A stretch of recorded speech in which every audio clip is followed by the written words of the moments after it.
7:04 de la mañana, nos vamos en vivo hasta la ciudad de La Paz. El vicepresidente y candidato Álvaro García Linera habla con el mañanero desde allí. Nos sumamos al contacto.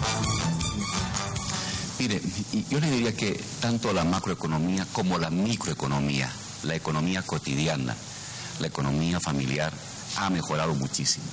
Se puede hacer más cosas, pero le doy un par de datos. La ciudad del Alto, pero le puedo decir lo mismo Quillacollo, le puedo decir lo mismo Guarnes, en fin. Hasta hace 10 años, la ciudad del Alto era una ciudad, alrededor de La Ceja, edificios de 3 pisos de ladrillo. Luego, edificios o casas de adobe. Todo era casa de adobe.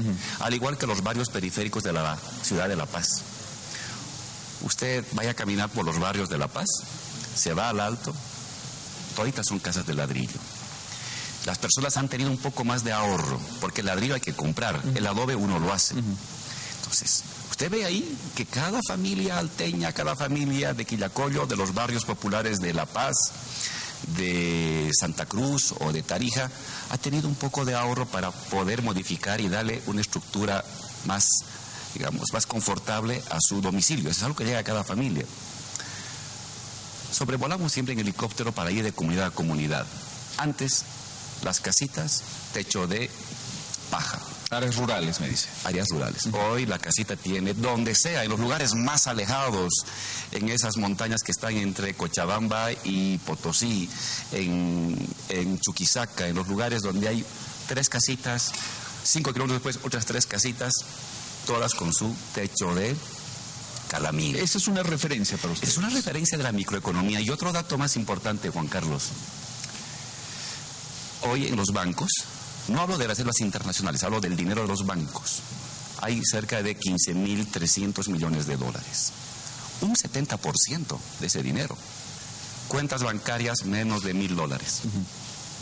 Es la gente, es el profesional, es la comerciante, la transportista, que antes no podía ahorrar. Y ahora ha abierto su pequeña cuenta, deposita $1.000, $1.500, y de eso hay muchas de esas cuentas. ¿Usted me dice que la gente ya tiene plata para ahorrar? Tiene un poquito de plata. No estoy hablando de 10.000 ni de 20.000, estoy hablando del ahorro de $1.000, $2.000 que tiene la familia. Entonces, eso le habla a usted de una economía que va en ascenso, y la tasa de desempleo es la tasa más baja del continente. Tenemos una tasa de desempleo del 1.5, máximo el 2. Evidentemente, cada año hay otros 130.000 jóvenes que entran al mercado laboral y que están viendo qué tipo de actividad desempeñar. Hay que darles más oportunidades, pero hoy por hoy hay áreas con mucha demanda que falta. Por ejemplo, la construcción. Falta gente para la construcción. Me dirá, Álvaro, esos son técnicos. Ya. Yo estaba en Cochabamba con la empresa Jala de software. Me dice, Álvaro, cada año yo podría contratar 300 o 400 ingenieros electrónicos, pero no hay. No los encuentro, porque es una empresa privada que vende software al mundo, a Estados Unidos, pero no existe la suficiente cantidad de ingenieros electrónicos preparados para asumir ese tipo de reto. Es decir, tanto en el área técnica no especializada como en el área ultra especializada hay una demanda, o mejor, hay una oferta creciente de empleo, y lo que está faltando es más bien más jóvenes que se involucren en ese tipo de actividades. Ahí tenemos un aspecto en el tema educativo que también lo vamos a abordar enseguida. Estamos conversando con el candidato a la vicepresidencia por el Movimiento al Socialismo, Álvaro García Linera, que está con nosotros acá en los estudios del Mañanero en La Paz, y compartiendo esta entrevista con nuestros colegas allá en Cochabamba y Santa Cruz, entrevista a nivel nacional. Saludamos a Paola Subieta en Cochabamba y a Jorge Áñez en Santa Cruz, que tienen también consultas para nuestro invitado. Jorge Áñez, estamos hablando un poquito, iniciando esta entrevista con temas económicos. Jorge, adelante con las consultas. Sí, saludar al país y saludar también a don Álvaro García Linera. La consulta es la siguiente, vicepresidente. El 70% de la economía del país lo mueve lo informal, es decir, todo lo que tiene que ver con contrabando, todo lo que tiene que ver con el mercado informal, entre chuteros, ropa usada y todo aquello. ¿Cómo hacer para que no haya tanta superfiscalización con el formal y tantos beneficios para con el informal? No es cierto. Muy buenos días a usted allá en Santa Cruz. Mire, no es cierto que el 70% de la economía sea la economía ilegal. El 70% de los establecimientos productivos son microempresariales. Esa es otra cosa. Pero la economía fundamentalmente la está moviendo el sector de los hidrocarburos, de la minería, de la agropecuaria. Ese es el que genera, yo le diría, casi el 80% de la riqueza en Bolivia, ¿no? Y la pequeña actividad microempresarial es numerosa, pero mueve una cantidad de dinero mucho más pequeña. Le voy a dar así un pequeño dato. Digamos el contrabando. ¿Cuánto moverá el contrabando? No hay un dato exacto. 500 millones de dólares. En el peor de los casos. Es importante, hay que hacer más trabajo en las fronteras, pero la economía boliviana mide 32 mil millones de dólares. 500 millones de dólares de contrabando frente a 32 mil millones de dólares es bastante poco, representa el 1.5%, un poco menos del 1.5% de la actividad económica. Entonces, entiendo su mensaje, me dice, hay que formalizar al pequeño productor informal. Tiene toda la razón y lo estamos haciendo. Un dato importante, en Bolivia el año 2005 había 8.000 empresas registradas. El 70% pequeñas empresitas de 1, de 2, de 3 trabajadores. Hoy existen registradas en Fundempresa, que está en Santa Cruz, que es la base de datos a nivel de toda Bolivia, están registradas cerca de 75.000 empresitas. ¿Qué significa eso?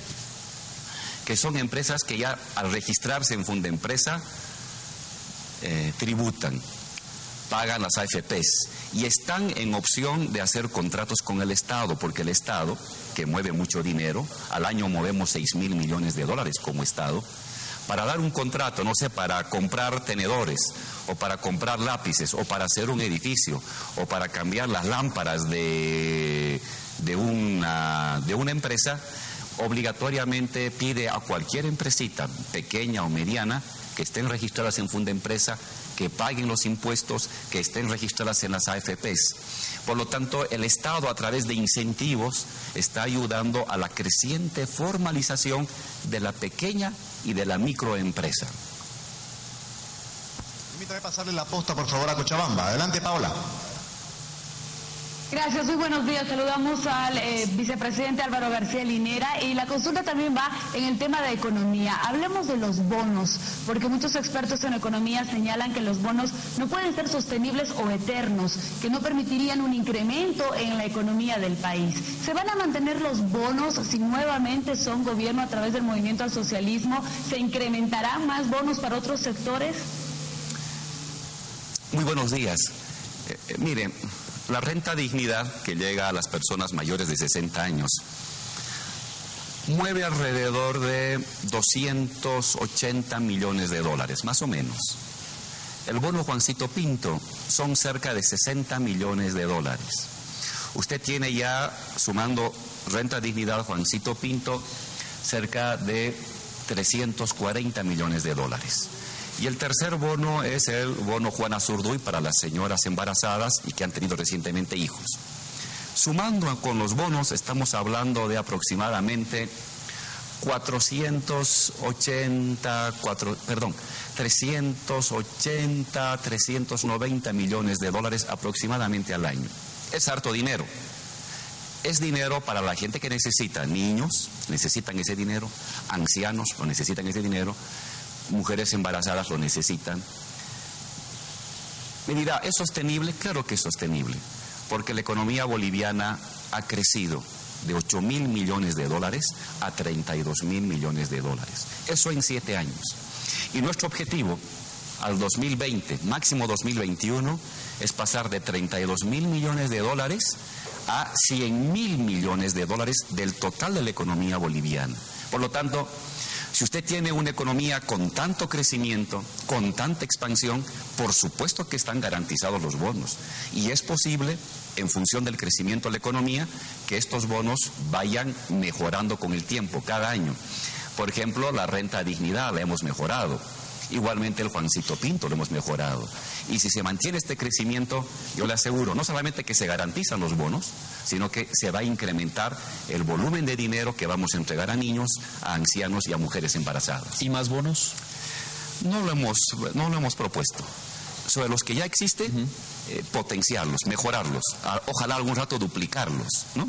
Pero eso va a depender del crecimiento económico. En todo caso, decirles a las personas, el crecimiento de la economía boliviana está garantizado, y al estar garantizado el crecimiento de la economía, están garantizados los bonos y está garantizado también el doble aguinaldo, como ha dicho el presidente recientemente, porque dijimos, si la economía boliviana crece 4.5, habrá doble aguinaldo.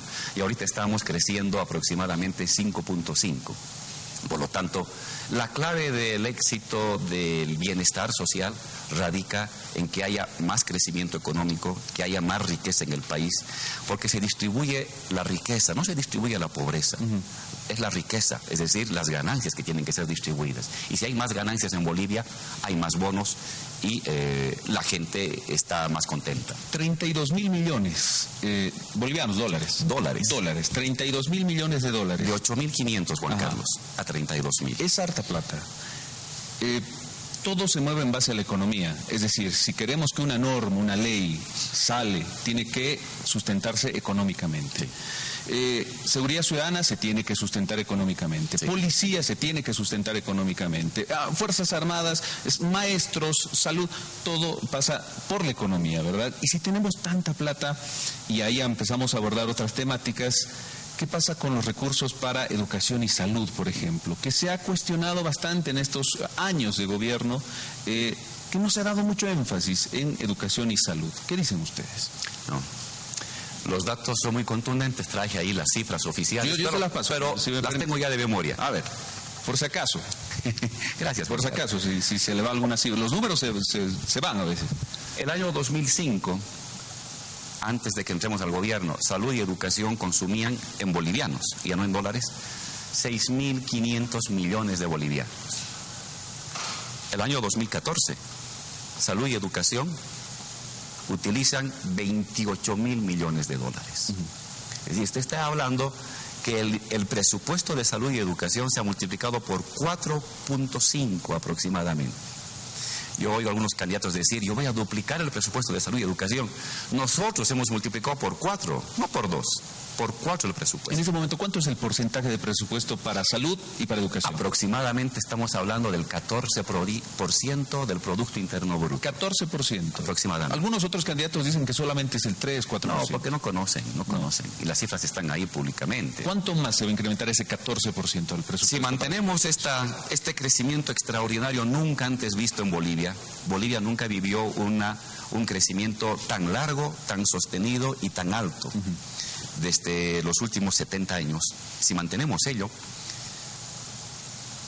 la economía boliviana tiene que llegar a 100.000 millones de dólares, hemos dicho, en los siguientes 6 años. Es la previsión que tiene. Entonces, por lo tanto, eso significa que tenemos que multiplicar por 3 la riqueza de Bolivia. Ahorita mide 33.000 millones de dólares, para llegar a 100.000 hay que multiplicar por 3. Entonces, multiplique por 3 los 28.000 millones de bolivianos ahorita, estaríamos hablando casi de 90.000 millones de bolivianos, por lo mínimo, que debería estar usando salud y educación. ¿Eso en cuánto tiempo? En los siguientes 5 a 6 años. En los siguientes 5 a 6 años. Sí. O sea, es un mediano plazo. No estamos hablando de un largo plazo, ¿verdad? No. Es aquí a la vuelta de la esquina. Claro, pasa los 5 años van a pasar rapidísimo. ¿Y esto por qué, Juan Carlos? Todo país sale adelante en base a trabajo y educación. La salud es como el aire, es como la comida, básico, lo elemental que tienen que tenerlo todos. Y la educación es la garantía del crecimiento. Le vamos a dar, y le estamos dando mucho énfasis en educación. Acabamos de graduar a 22.000 maestros, que eran maestros, ahora son licenciados, ¿no? ¿Pero eso no debería ser tarea de las normales? Ahora, desde este año, las normales que fueron cerradas. Acuérdese que las normales estaban cerradas. Nosotros recibimos normales cerradas. Hemos abierto las normales, hemos colocado licenciatura y este año sale ya la primera graduación de licenciados. Están estudiando 5 años. Salen licenciados en distintas áreas. Entonces, vamos a darles a los niños la formación de licenciados. ¿Qué es lo que ahí me daban en colegio? Yo salí de un colegio, San Agustín, privado, que forma ingenieros y científicos. Son los que se llevan los premios de las Olimpiadas Científicas cada año. Los colegios privados, en general. Mis profesores eran licenciados de la universidad, profesores de la universidad. Esos eran mis profesores. Y claro, en matemáticas, física y química no había quien nos gane hasta el día de hoy. A esos jóvenes nadie los gana. Pues bien, eso que se daba como privilegio a un colegio privado, ahora se va a dar como un hecho normal para todos los colegios. Los profesores, en los siguientes 2, 3, 4 años, toditos van a ser licenciados, tanto en el campo como en la ciudad. Eso te eleva la educación. Si eso le sumas la construcción de miles de establecimientos educativos, le sumas que estamos entregando conocimiento digital, 6º, 5º, 4º, 3º, 2º y 1º de secundaria van a tener toditos computadora. Usted tiene, Juan Carlos, una educación que va creciendo y que se va perfeccionando. Pero además cada colegio de secundaria tiene que tener formación técnica, como unos pequeños CITES a nivel. Este año ya va a haber 130 colegios que gradúan a los jóvenes bachilleres ya con formación técnica. Lo ideal es que 6.000 colegios de Bolivia tengan formación técnica. Entonces, esta es la clave de la economía del siglo XXI, más educación. Y hemos hablado, vamos a convertir a Bolivia en una potencia energética, en un centro energético del continente, y vamos a avanzar a la economía del conocimiento. La economía del conocimiento es no vender materia prima, no vender ni siquiera temas industrializados, es vender conocimiento. ¿Cómo queremos llegar a la economía del conocimiento, como Corea o como Japón? Dando la mejor educación a los jóvenes, creando la ciudadela del conocimiento, becando a los mejores profesionales para que vayan como esponjas a absorber el conocimiento del extranjero y lo traigan acá, a la empresa estatal, a la empresa privada y a las universidades. En los siguientes 5 años usted va a ver no solamente que producimos materias primas, centro energético, industria y economía del conocimiento, 4 pilares de una economía preparada para el siglo XXI. Jorge Áñez, volvemos contigo hasta Santa Cruz, por favor, tenemos consultas. Sí, nos han marcado una lista de temas para poder conversar con usted, vicepresidente. Tiene que ver con economía, bonos, gastos, existencia de trabajo, seguros, hidrocarburos, subvención, pero no nos han dado el tema para hablar con usted sobre sobre narcotráfico, otros temas que nos interesa conversar. Voy a salir un poquito de este tema, si no le molesta al entorno suyo que nos dio estos temas para poder conversar con usted, para consultarle como candidato lo siguiente. Estos temas que usted habla tienen mucho interés los otros candidatos de poder conversarlo a través de un debate. Debates que no han sido televisados por la televisión estatal, pero sí otros medios han reflejado una entrevista con usted y otra entrevista con el presidente, en medios que para muchos, otros analistas, son considerados los medios paraestatales. Yo le pregunto a usted, ¿por qué no debaten? ¿No es poco saludable para la democracia no debatir? Mire, Jorge, democracia es participar. No me cambie el concepto de democracia. Democracia es participar en la toma de decisiones. Democracia son mayorías y minorías. Es parte de la democracia el debate, por supuesto, pero no me cambie el concepto de lo que es democracia, ¿no? Segundo, por supuesto que nosotros debatimos. Nosotros cada día ayer estaba yo con los interculturales en Caranavi, las federaciones campesinas. El otro día estaba en Sacaba. Estábamos con la COP, estamos con los profesionales, estamos con los empresarios, debatiendo, consultando, sugiriendo, rebatiendo también puntos de vista. Lo hacemos nosotros a diario. Nosotros somos un gobierno que se despierta a las 5 de la mañana y duerme a la 1 de la mañana porque se ocupa de estar con la gente. No somos un gobierno que se va a las fiestas y que se va de vacación los fines de año. La oposición, de acuerdo. Hemos tomado la posición, yo diría, correcta, de que con esos señores que representan la privatización de los recursos públicos no tenemos nada que decir. Y esos señores, si quieren debatir con alguien, que vayan a Estados Unidos a debatir con Sánchez de Lozada, porque lo que están haciendo es repetir lo que Sánchez de Lozada quiso hacer en los años 90.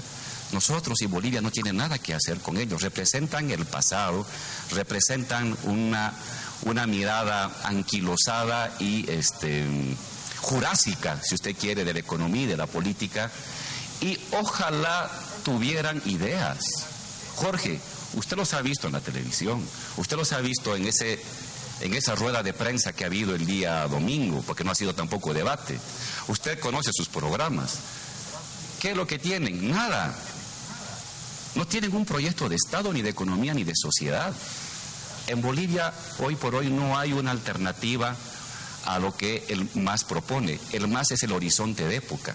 Si algún día los opositores tuvieran un proyecto de Estado, un proyecto de economía o de sociedad, podríamos reconsiderar, pero hoy por hoy lo que yo recomiendo a los opositores es que vayan a debatir con Sánchez de Lozada, porque manejan simplemente esas ideas.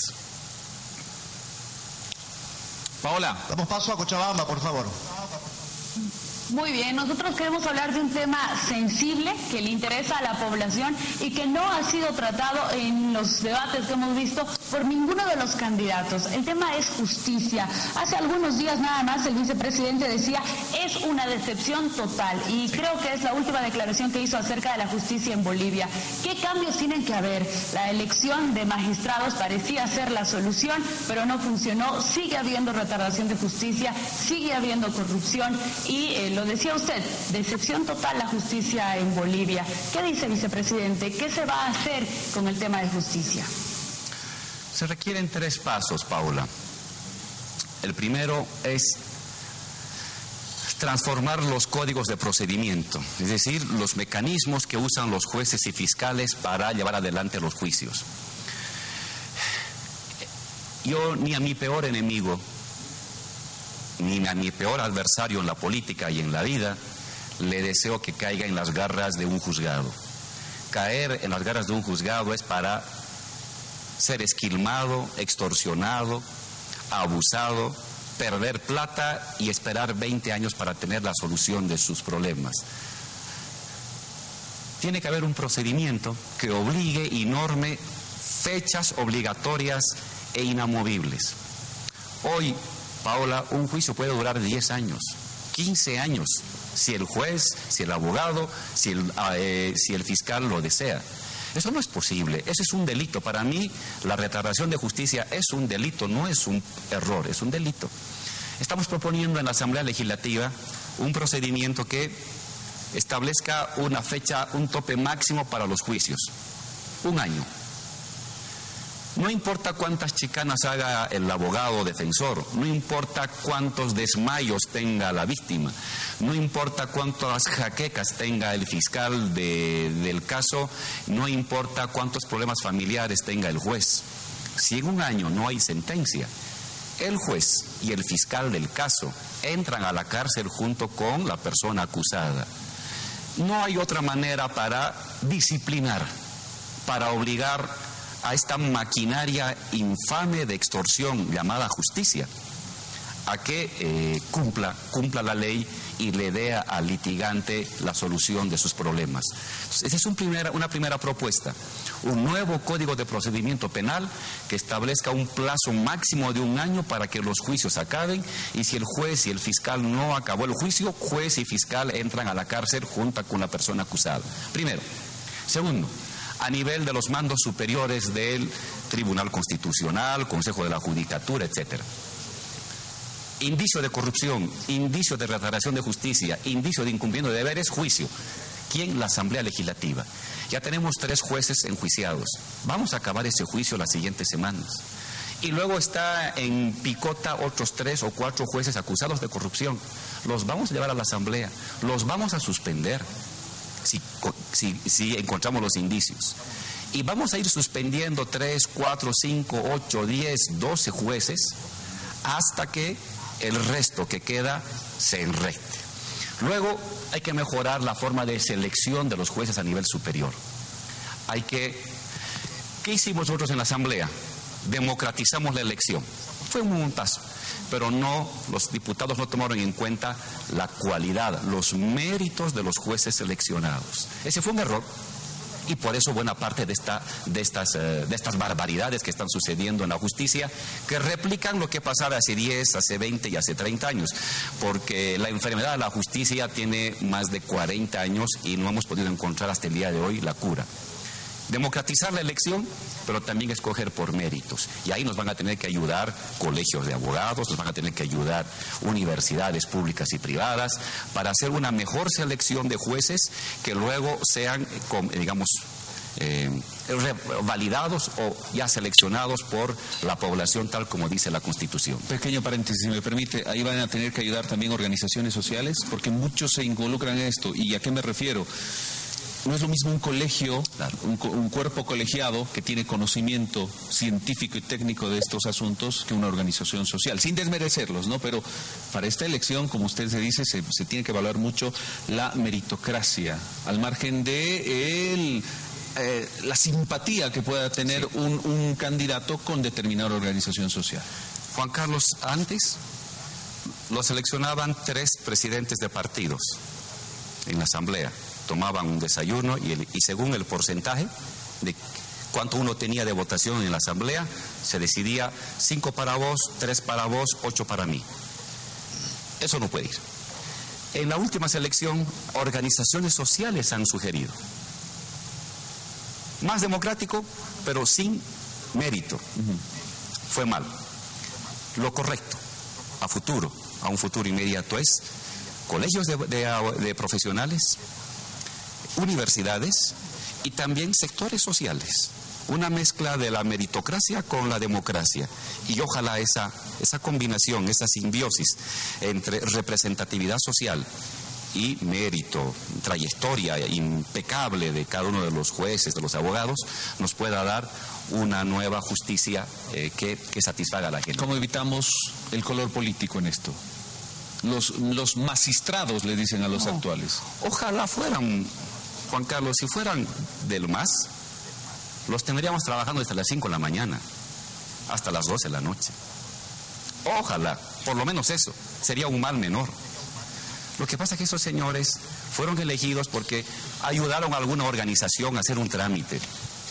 No tenían muchos la altura, algunos son de primera. Yo valoro algún grupo de jueces a nivel nacional que son excelentes profesionales, pero una buena parte, el cargo es muy grande. Y no dependen del MAS. Ahora no dependen de nadie. Como dicen, a mí me ha elegido el pueblo, no respondo ante nadie. Y por eso trabajan de 10 de la mañana a 12, de 4 de la tarde a 6, no trabajan sábado, no trabajan domingo, tienen 2 vacaciones anuales. Si fueran, la mejor forma que usted se dé cuenta de quién es masista es que está trabajando desde las 5 de la mañana. Y si no trabaja desde las 5 de la mañana es cualquier cosa. Y si trabajara desde las 5 de la mañana no habría tanta retardación de justicia. Pero bueno, la solución no es ni que sea masista ni no masista, eso fuera, no tiene que haber politización, tiene que haber amplia participación en la toma de decisiones, ¿no? Pero a la vez también valorar el mérito, valorar su formación, valorar su trayectoria profesional más que su trayectoria social con una federación. ¿Qué es lo que pasó ahora? Sí, habían hecho un memorial para ayudar a un dirigente, pero no estaban en la capacidad para asumir la conducción y el control, por ejemplo, de ¿qué? 1.000, 2.000 jueces. No lo conocían. Entonces, ¿tienen que seguir siendo elegidos por el voto popular? Yo sugiero que sí. Está en la Constitución. Y nosotros no estamos proponiendo cambiar la Constitución. En el marco de la Constitución, que lo elija el pueblo. Pero la preselección, que cuente con la participación directa de colegios de abogados de toda Bolivia y con la participación de universidades. ¿Preselección que va a seguir siendo manejada por la Asamblea Legislativa? Sí, pero quienes pueden hacer los exámenes, el control, la verificación de notas, la verificación de currículum, ya no sería la Asamblea.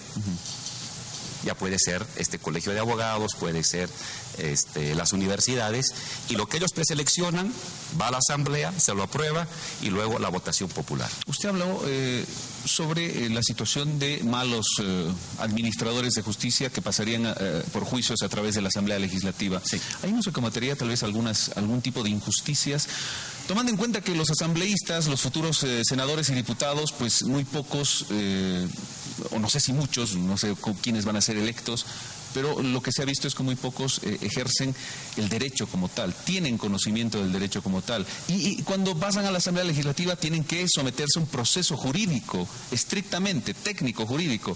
Ahí se habla mucho, y me refiero a eso, de la politización. Es decir, una persona que no sabe de derecho, que es político y que le venga un juicio de cualquier tipo de autoridad, ¿no puede cometer una injusticia al tomar una decisión?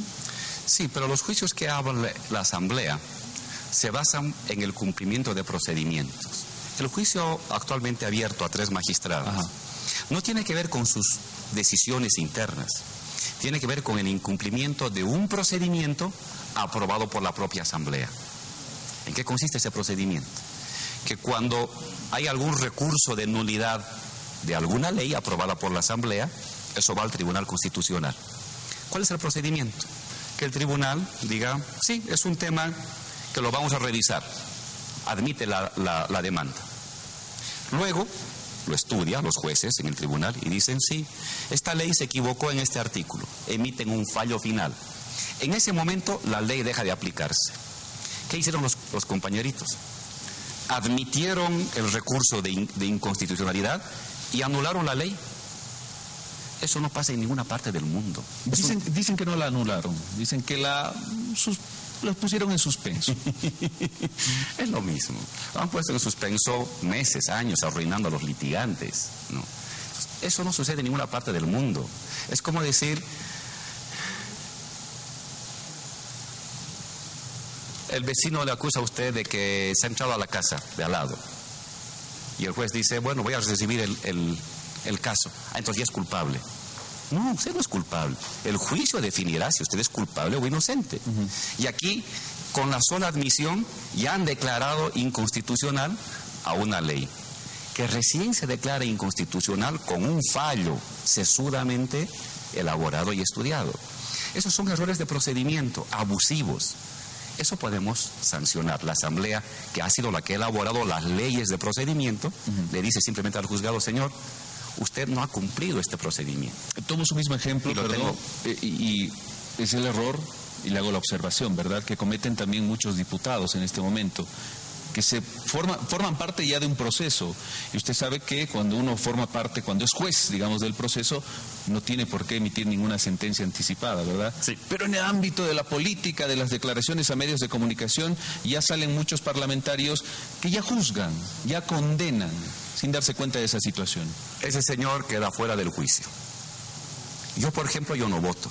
Soy presidente de la Asamblea Legislativa Plurinacional, pero no voto. Puedo emitir criterio. Pero el senador Rojas no puede emitir criterio. El diputado Elío no puede emitir criterio porque él va a ser parte del tribunal de sentencia. Y si emitió criterio, el acusado puede decir, ese señor emitió criterio, se me va afuera. Y se va afuera. Vamos a ser muy escrupulosos en el cumplimiento de la norma. Entonces ya le anticipo, cualquier diputado que haya emitido criterio antes del juicio no va a votar.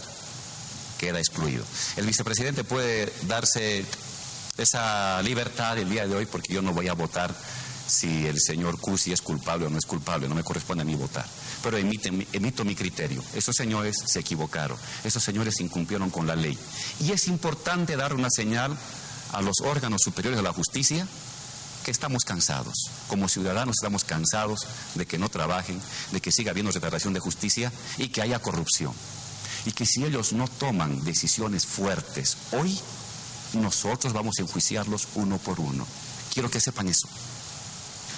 Estamos conversando con el candidato a la vicepresidencia por el Movimiento al Socialismo, Álvaro García Linera, que está acá en el Mañanero. Jorge Áñez, volvemos contigo. Preguntas desde Santa Cruz. Sí, una consulta que se viene realizando hace mucho tiempo. ¿Es cierto que podría venirse un gasolinazo? falso, falso y recontrafalso. El año 2010 nosotros subimos el precio de la gasolina diésel porque importábamos mucho y había que subvencionar. La gente se movilizó y nos dijo no. Sabemos que tienen razón, Álvaro, sabemos de que el Estado está perdiendo mucho dinero, pero no suban la gasolina. Entendimos el mensaje del 2010 y a partir del 2010 lo que dijimos es, para proteger los intereses del Estado vamos a mejorar la tecnología. Y es así. El 2010 importábamos GLP, hoy exportamos GLP, gracias a la planta de separación de líquidos que hay en Río Grande y la que va a funcionar también en Yacuiba. El 2010 importábamos gasolina, mucha gasolina. A partir del fines del 2015, cero importación de gasolina. Importamos diésel.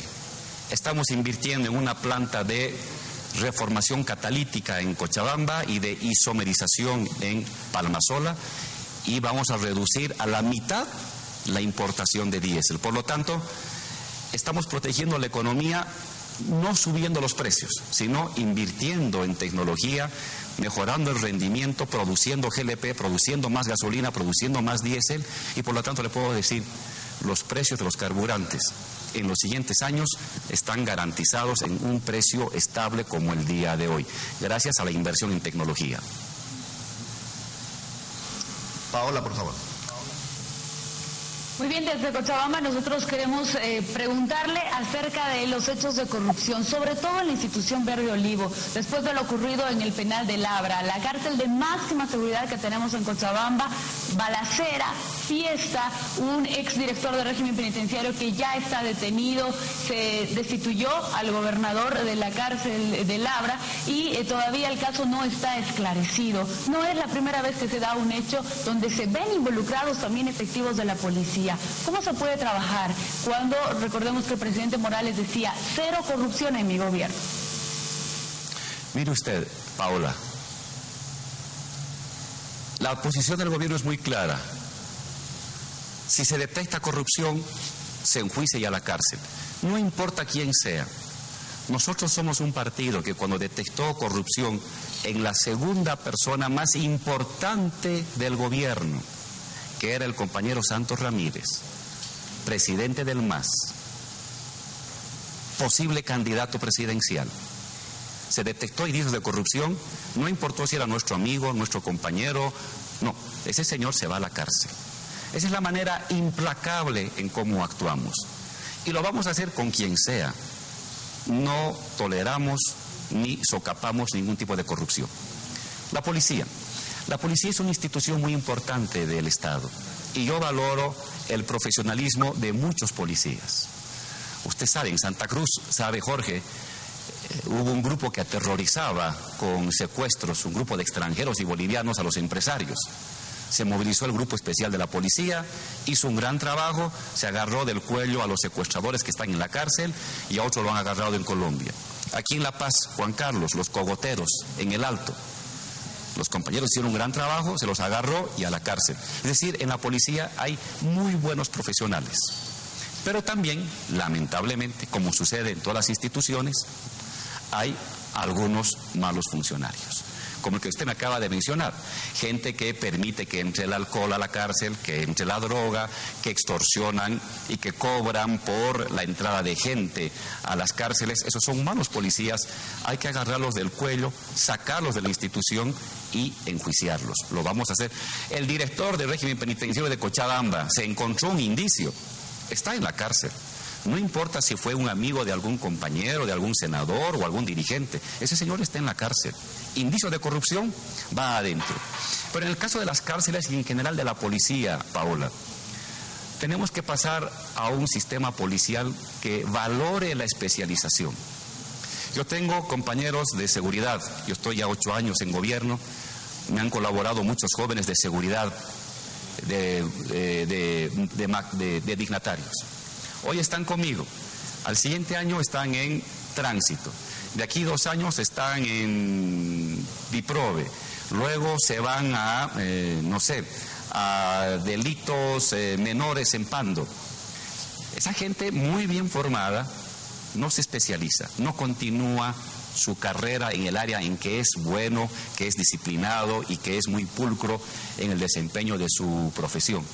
Entonces, no está bien. Deberíamos mantener que el policía que sale de la universidad con muy buena formación se especialice en un área. En el caso de penitenciaría, debería haber en la policía, tiene que haber en la policía un grupo especial de atención de penitenciarías, con formación, con cursos, con especialidad, con un sistema de control institucional, para que no se dé lo que usted me acaba de hablar y que yo también lo viví en la cárcel. Yo cuando entré en la cárcel, el MIR me metió a mí a la cárcel el año 92, había un grupo especial de policías formados en Argentina. Gente excelente. Yo no tengo ninguna queja de ese grupo de policías que cuando yo estuve en la cárcel, ellos controlaban Chonchocoro. Gente muy profesional, gente muy respetuosa. Ahí nunca hubo problemas. ¿No le extorsionaron nunca en la cárcel? Para nada, para nada. Y tengo que decirlo así públicamente. No tengo queja.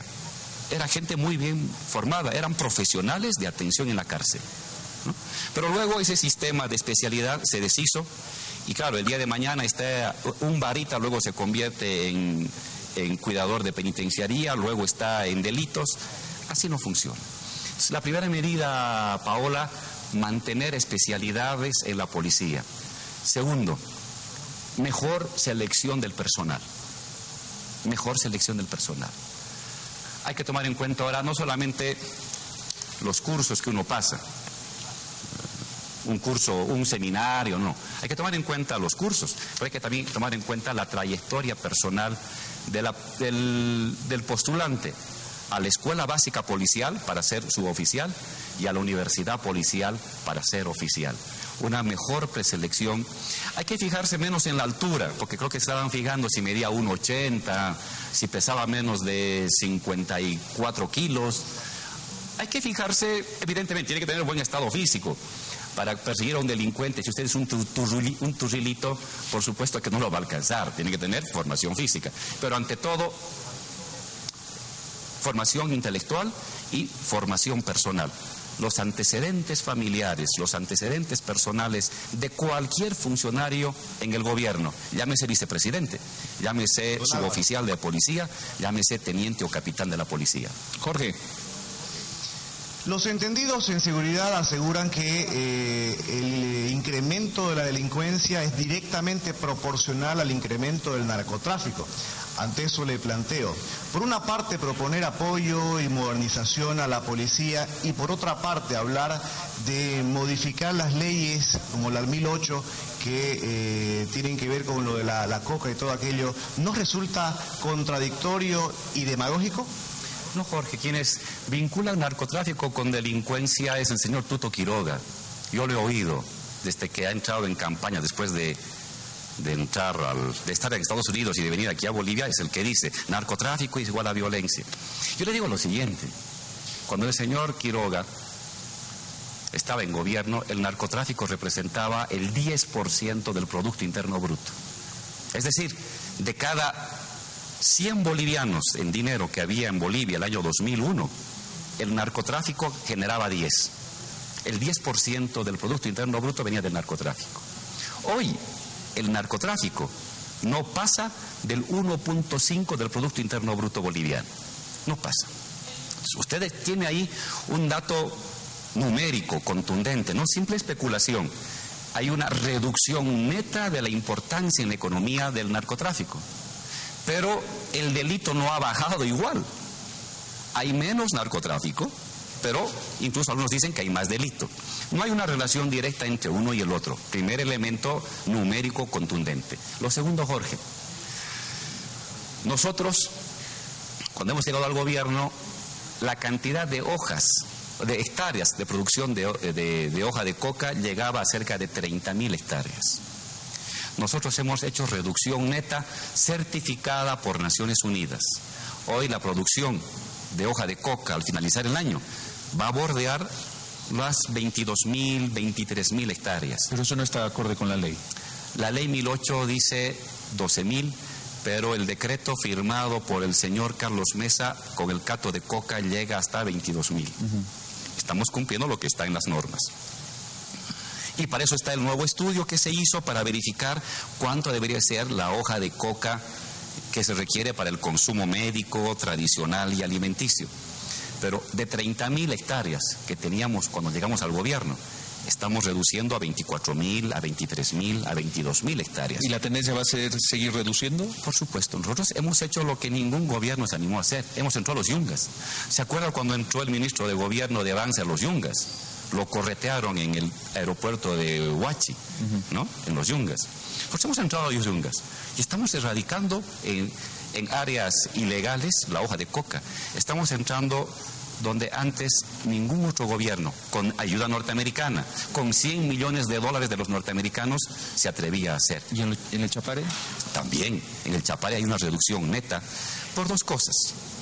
La responsabilidad del productor de hoja de coca, pero además porque ahora es muy rentable producir piña, producir chía, producir cítricos, producir banano. La gente está comenzando a ir muy bien en el tema económico y la gente dice, bueno, ya tendré ahí como reserva mi cato de coca, pero prefiero cultivar banano, prefiero cultivar piña, que tiene una excelente exportación especialmente hacia Argentina y hacia Chile. Entonces, los beneficios económicos de un otro tipo de actividad productiva está también llevando a una reducción voluntaria de la producción de hoja de coca, y ese camino vamos a mantenerlo. Para finalizar, agradeciéndole de verdad estos últimos minutitos. El vicepresidente y candidato a la reelección Álvaro García Linera conversando con la Red 1 de Bolivia. Vamos a hacer la pausa.